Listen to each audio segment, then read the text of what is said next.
Hello, Collective. I hope you're doing well today.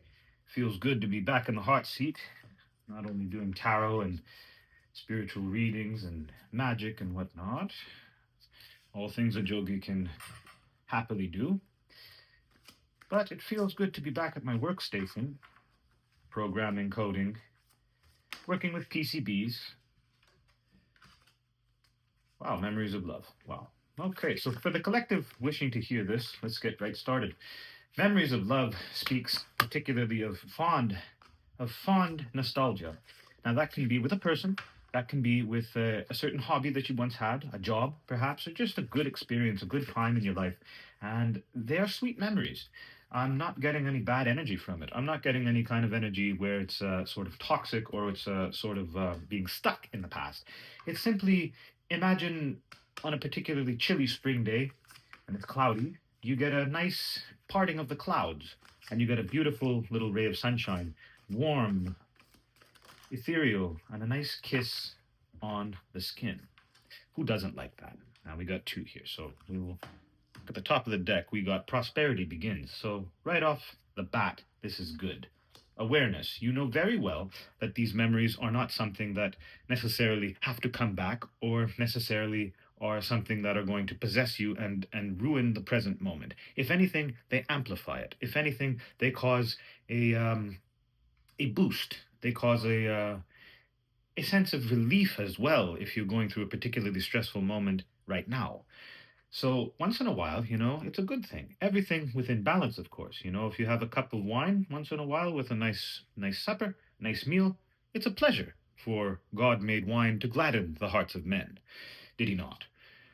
Moreover than this, you know that awareness and such memories within balance create prosperity, like the top of the deck there reads. So if you take it in excess, anything you can take in excess could even be a glass of water. You can take your vitamins in excess. You can take your health food in excess. You can be on a lovely diet, but if you take that in excess, it becomes a detriment. And the net positive eventually becomes a net negative. The third card here, triumph and success. So you maintain and stay the course of this, understanding very well that what you're doing is something well, and what you are experiencing now, despite what people close to you, around you, would say is someone living in the past or someone staying stuck and can't get over the past. You let them be. You let them have their seat on the bleachers and boo away. Let them go. You know what you're doing. You know your game. So we'll draw two cards from the tarot just to give us a little bonus here. I'll keep the readings a little bit short, but I will do my best to keep them regular, seeing as now I am well within my workstation. Shouldn't be that much more difficult than before. Times change, and as spring enters, well, we're into spring, but as spring sort of comes into its fulfillment, you'll realize that the thaw of winter is just about complete, and all of that cold is no longer going to affect you. Of course, if you've done your inner shadow work. Also, be careful. You may have somebody close to you that's going to try and drag you down, anchor you down, whatever you're up to, whoever you are engaging with. You may be talking to somebody, and you might be getting some opinions from somebody you love, maybe a brother, maybe a sister, maybe a mother, an aunt, an uncle, anybody. Could be a friend. Whoever it is, they're giving you a certain set of opinions that are sort of, should I say, negative? Nobody likes a negative Nancy, eh? You can give an opinion out of care, that's fine. But if they start to like hang on your ear and get involved in your path and become an interruption, then you're going to realize that it's not necessarily that they're trying to protect you, moreover than they're trying to dismantle you and be an obstacle in your course. Now that can be because of jealousy. That can be because of ignorant understanding. Um, could be a host of things. I'm leaning more towards the envy and the jealousy because whoever this person is, they're not communicating with you from a point of love. They're masking it with a veneer of love, but behind that there is something that I cannot get off my chest. It's a scratch, and it keeps telling me to transmit this. Is that it's envy because this is a person who has been alongside you throughout the dark night of the soul, the winter, the past season, the year of the snake, and all of that. but they themselves have not necessarily been doing the shadow work. They've sort of been, now I hate to use this language, but they've been parasitic. And the only reason I use parasitic is because a parasite needs a host to latch onto. It cannot sustain itself. And in the terms of speaking energy, this is a person who did not ever commit to their own shadow work, but they watched you do it and they saw you do it and they thought that they could hitch a ride, and that by hitching a ride their karma would be cleared. Any chalda. That doesn't work. So the two cards we have here, maybe we'll draw a third one just for balance, okay? Just randomly. There you go. Okay. So we got death, memories of love and death. That's now that could be tragic. It could be very sad. Yes, if you look at it right on the surface. But if you look a little bit deeper, as we've been doing here, memories of love is something that is, it's past, it's done. It's you can appreciate it and you can love it and you can give it the respect that it deserves and it can warm you up and uplift you, but it's done. It's something of the past. It doesn't necessarily hold sway in your present moment. It can uplift you as a good memory, as something peaceful, as something endearing, but it does not command your present path. It is dead, dead and gone, in the past, backwards. Awareness, the Ace of Pentacles. You know now, tying this to the top of the deck here, prosperity begins. You understand now that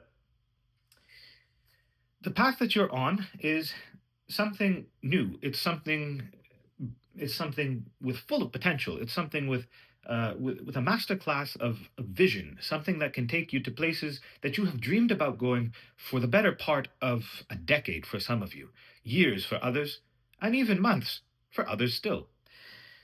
The Ace of Pentacles speaks of something that needs to have its proper attention in the sense that you have a budding little plant, a brand new little sprout. It's gentle, it's sweet, it's very delicate, and it takes time and a lot of protection, a lot of responsibility to ensure that it goes from being a tiny little sprout into something grandiose, something that can hold its own against the elements, against the wind, against the snow, against everything like that, storms, as it will. So, triumphant success. Now, again, as we were saying a little couple of cards before, death and the memories of love. If you notice the Four of Cups, there are sensations of things that were lost. There were sensations of things that do not really hold sway on you anymore. It does for others, but you want to be careful on that. So what this tells us is that where you're going is a place of serenity. It's a place of calm. It's a place of dreams coming true. It's your emotions. And it's something that you want to keep quite quiet. As much as you necessarily can't, because the people around you are quite nosy. They're going to poke their fingers in, poke their bloody noses in, and they're going to figure out anyway what you're doing. Leave that to them. You do you, and if your intent itself is to maintain things in a quiet and private fashion, whether or not they respect it is karma that's going to fall upon their shoulders.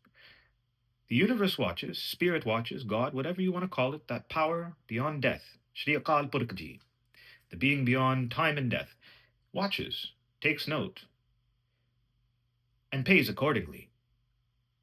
So, my collective, I hope you understand that times now might seem a little bit strange in the sense of they're good. You can feel the goodness, you can feel the warmth, you can feel the potential, you can feel the rise bubbling up inside of you.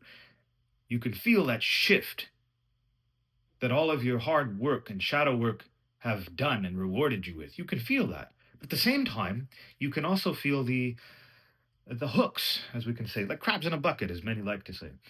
You can feel the hooks trying to pull you back down. The example I like to use is you're a plane about to lift off the tarmac, and then there's a force with a giant chain and anchor trying to whip it on your wings. And a lot of the times in the past, it's been successful. It's hooked the anchor to your wings, the chain to your wings, and it's pulled you back down and crashed your plane. At which point you've taken a good long season to recover, lick your wounds, pick up the pieces, find the black box, get back together, get it all back together, build a new plane, and try again a season later, only for it to happen again and again and again and again. But this winter, something different happened. You actually took off. The chain missed. It missed its mark, and now you've taken flight. And so all they can do is watch you fly away into happiness, into the sunset. Collective, I had a wonderful time sharing this transmission. I hope it means well for you. I hope it can help you in the days to come. Whenever you need to hear this, it is timeless. May it help you and guide you. Vaheguru.